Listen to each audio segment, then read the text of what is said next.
Et le juge civil pourra dire, et ça vous lirez les jurisprudences, le professeur qui n'est pas nommé a fait une faute. L'État, le préfet, il y a quelques années, le recteur maintenant avec la LOLF, le recteur est condamné à payer des réparations. Le professeur a fait une faute, l'État est condamné. Ou le professeur n'a pas fait de faute et l'État n'est pas condamné. Au civil. C'est-à-dire que le professeur est complètement court-circuité, on ne s'occupe pas de lui.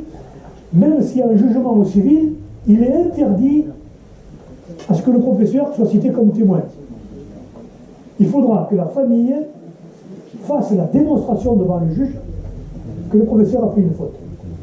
Ce qui est très difficile. Et le juge pourra juger, on dit, in abstracto. C'est-à-dire qu'il lui suffira d'avoir des éléments tels que manque de bon sens, comportement, mauvais comportement, le professeur n'a pas eu un comportement en bon père de famille. Toute notion, oui, mais mesdames, vous êtes complètement inconsidérés là. Non, non, là. Bon. Donc, le juge aura besoin de ça, et c'est lui qui va décider, in abstracto. Donc, il va souvent le faire quand même.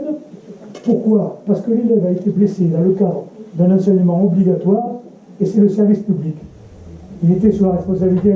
Il a tendance, les juristes seraient scandalisés de ce que je dis, pourtant c'est la réalité, aura tendance à être, disons, compréhensif, et il risque d'accéder à la demande de la famille de réparation de dommages. Et le professeur ne sera pas informé. Parmi vous, il y a peut-être des collègues qui ont eu soit avec un accord amiable du rectorat, soit avec intervention du juge civil, à la suite d'un accident, qu'on a considéré qu'ils avaient fait une faute, et donc la famille a eu les réparations demandées. Et vous ne le saurez pas, et votre IPR n'en sera jamais informé non plus. Ça ne sera pas dans votre dossier, en tout cas. On reparlera du dossier dans un moment. Mais ça serait trop simple, ça.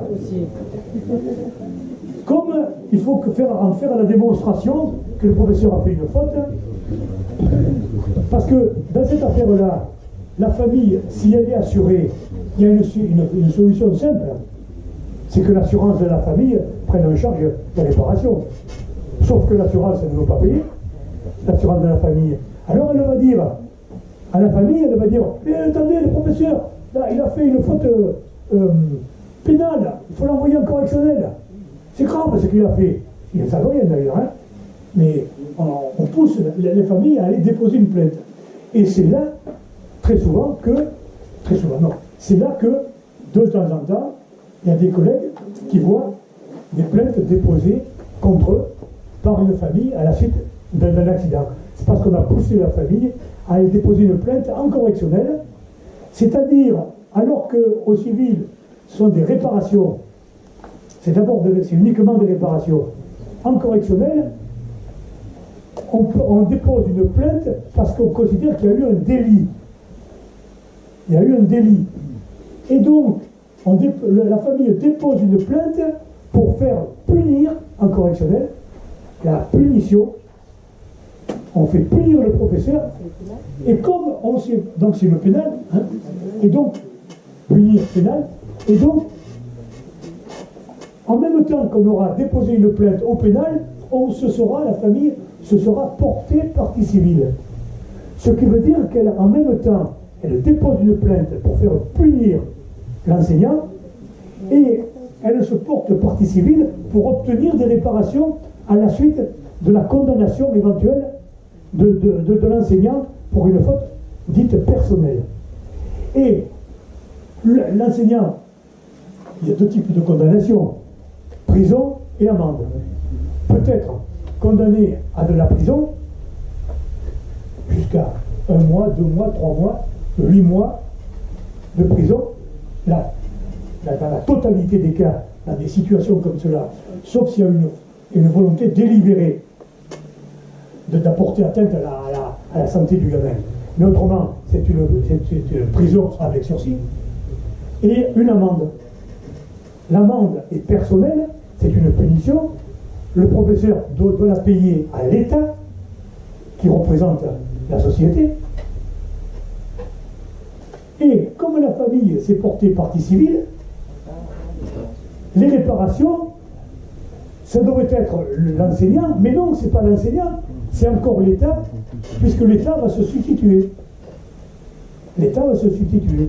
Et dans il y a eu plusieurs accidents dans la dernière période, et bien, le collègue a pu être condamné à 1 mois de prison, par exemple, ce qui n'est pas une bonne chose, hein, avec sursis, ou 3 mois. Vous verrez, il y a des jurisprudences qui portent là-dessus, surtout en plein air, hein, ou en natation.